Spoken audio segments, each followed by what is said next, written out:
Assalamualaikum warahmatullahi wabarakatuh. Kembali lagi, perkenalkan saya Anissa Rizky Nurfatmarini dari Prodi S1 Pendidikan IPA Kelas A Universitas Tidar Magelang. Nah, pada video kali ini saya akan memaparkan mengenai lembar kerja peserta didik berbasis inquiry atau menggunakan model pembelajaran inquiry. Jadi sebelumnya model pembelajaran inquiry itu merupakan model pembelajaran yang dirancang untuk mengajak siswa secara langsung ke dalam suatu proses ilmiah dalam waktu yang relatif singkat. Nah, pada lembar kerja ini saya menggunakan inquiry terbimbing atau guided inquiry karena ini ditujukan untuk siswa kelas 8 SMP. Guided inquiry itu sendiri atau inquiry terbimbing lebih menekankan pada aktivitas siswa secara maksimal untuk melatih keterampilan berpikir kritis mereka. Model pembelajaran inquiry terbimbing ini merupakan model pembelajaran yang lebih terpusat kepada siswa atau student-centered learning.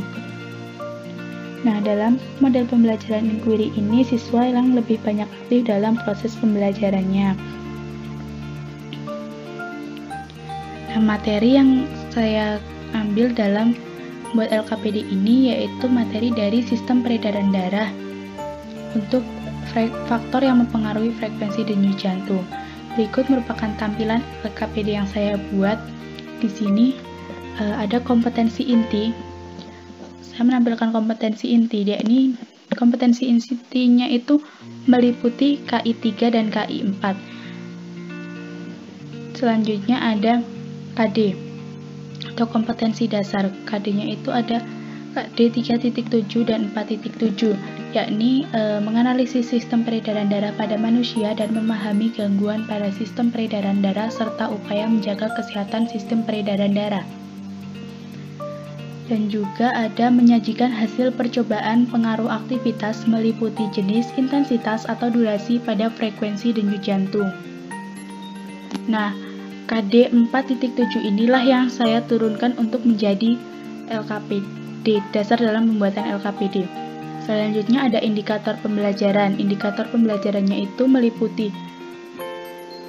3.7.1 sampai 4.7.2. Ada memahami komponen darah dan organ peredaran darah, memahami jenis peredaran darah dan sistem peredaran darah pada manusia, memahami gangguan pada sistem peredaran darah, memahami upaya menjaga kesehatan sistem peredaran darah. Selanjutnya untuk yang 4.7.1 ada melakukan percobaan mengenai pengaruh aktivitas, jenis, intensitas atau durasi dengan frekuensi denyut jantung, serta menyajikan data hasil percobaan pengaruh aktivitas, jenis, intensitas atau durasi dengan frekuensi denyut jantung. Nah, dari indikator pembelajaran 4.7.1 dan 4.7.2 ini yang menjadi dasar pembuatan LKPD karena tadi ini diturunkan dari KD 4.7.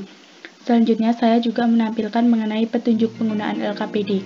Jadi ini merupakan petunjuk untuk siswa dalam menggunakan lembar kerja peserta didik ini. Berikut lembar kerjanya. Di sini judulnya adalah faktor yang mempengaruhi frekuensi denyut jantung karena tujuannya itu untuk menyelidiki pengaruh aktivitas terhadap frekuensi denyut jantung. Jadi nanti siswa itu mengetahui bagaimana sih pengaruh aktivitas terhadap frekuensi denyut jantung dan faktor apa saja yang mempengaruhi frekuensi denyut jantung itu sendiri. Ada tujuan, kemudian ada pendahuluan. Nah, pendahuluan ini merupakan informasi awal bagi siswa mengenai materi. Di sini disajikan permasalahan dengan pertanyaan-pertanyaan untuk memancing siswa. Selanjutnya ada permasalahan juga, apakah denyut jantung itu menunjukkan denyut jantung kita dan apakah aktivitas itu berpengaruh terhadap jumlah denyut jantung kita atau frekuensi denyut jantung kita. Ini untuk memancing siswa, memancing rasa ingin tahu pada siswa. Kemudian ada langkah-langkah kegiatan atau kegiatan pengamatannya itu meliputi alat dan bahan serta langkah kerjanya. Di sini ada 3 kegiatan yang saya tampilkan. Kemudian di sini ada tabel pengamatan. Tabel pengamatan itu disesuaikan dengan materi yang kita cari tadi. Selanjutnya di sini ada pertanyaan diskusi. Nah, pertanyaan diskusi ini merupakan apa yang didapat siswa dari percobaan yang telah dia lakukan. Nanti ada di pertanyaan diskusi ini. Selanjutnya di sini siswa diminta untuk membuat kesimpulan sendiri. Nah, kurang lebih seperti ini LKPD yang saya buat. Semoga bermanfaat, kurang lebihnya mohon maaf. Wassalamualaikum warahmatullahi wabarakatuh.